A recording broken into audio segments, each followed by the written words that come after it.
Hi all, my name is Vishwasan Shaji. This is for a project assessment for my MBA second trimester. Here we are going to do a descriptive analysis on the given data set of Walmart. First, we're going to find the summary statistics by calculating the mean, median, mode, and standard deviation for sales amount, stock levels, and delivery times.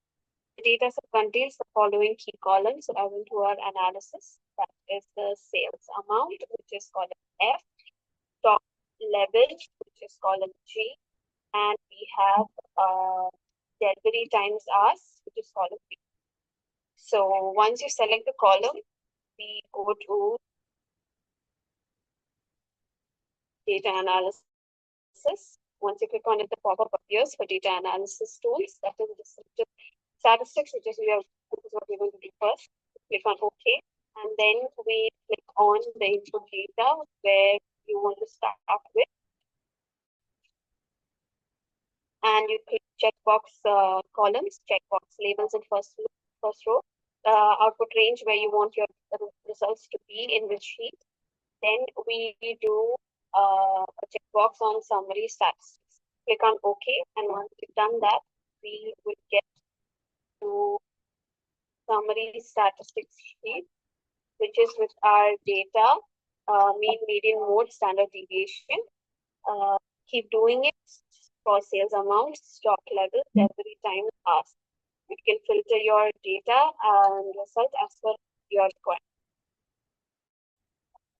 Next, we find the sales distribution analysis by visualizing sales trends across different product categories to identify best-selling and low-selling items.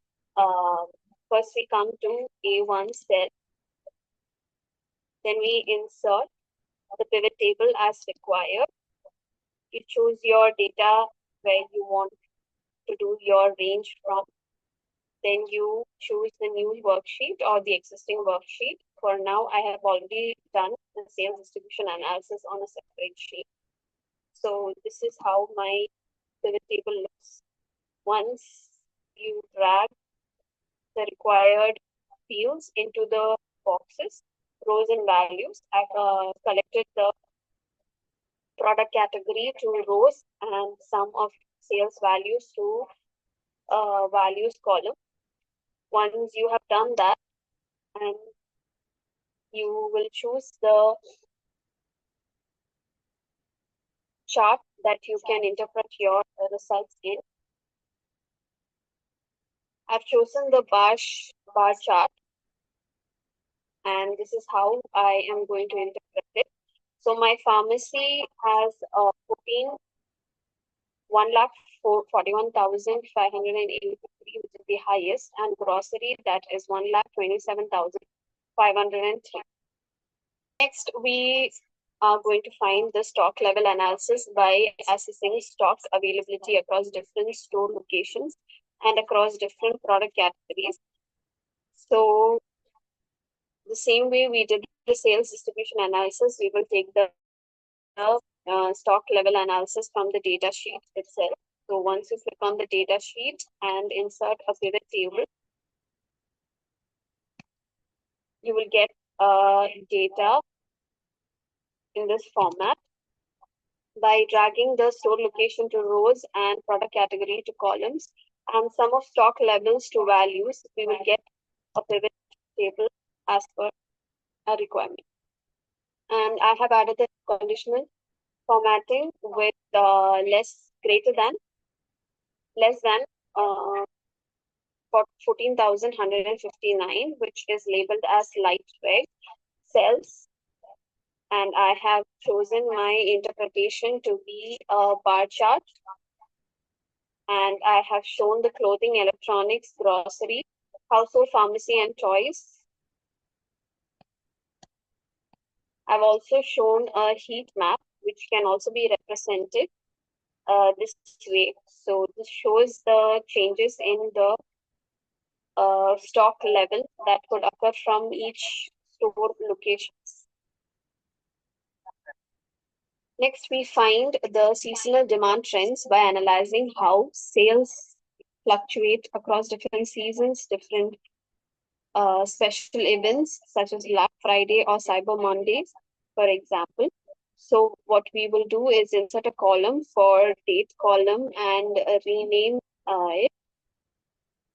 And we will choose the seasons from December, Jan, Feb as winter, and spring from March, April, May, and summer from June, July, August, fall from September, October, November.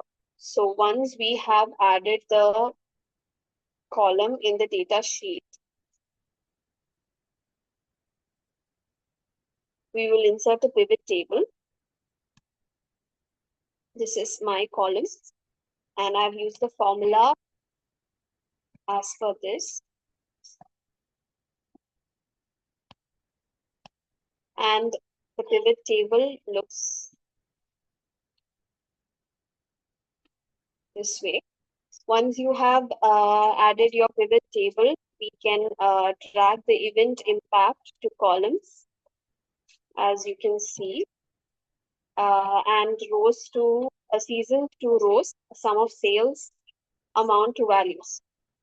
So from the pivot table, you insert the chart as required from the toolbox, and I have chosen the line graph here to represent the seasonal trends.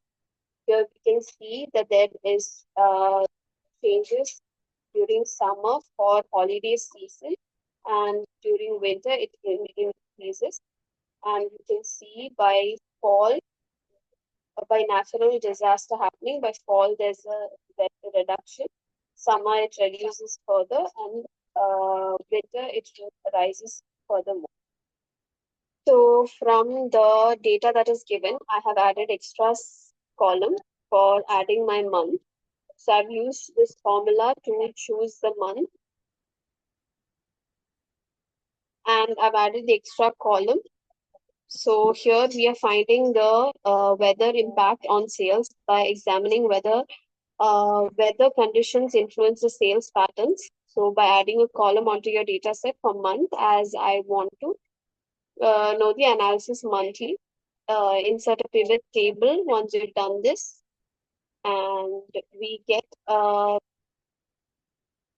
pivot table and a chart to interpret your results. As you can see, the chart shows there is a reduction in severe sales in the month while the weather is severe, and while the weather is moderate, there is a slightly increase and a decrease change in the months.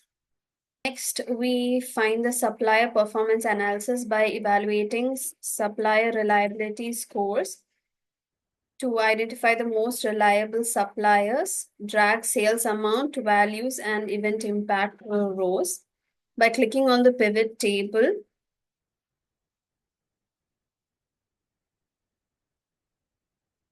we can find that the product category is dragged to rows and store location is column to columns, and the average supplier reliability is on values. Next, to show the interpretation, I have chosen a column bar chart. You can edit it as required. Customization is possible.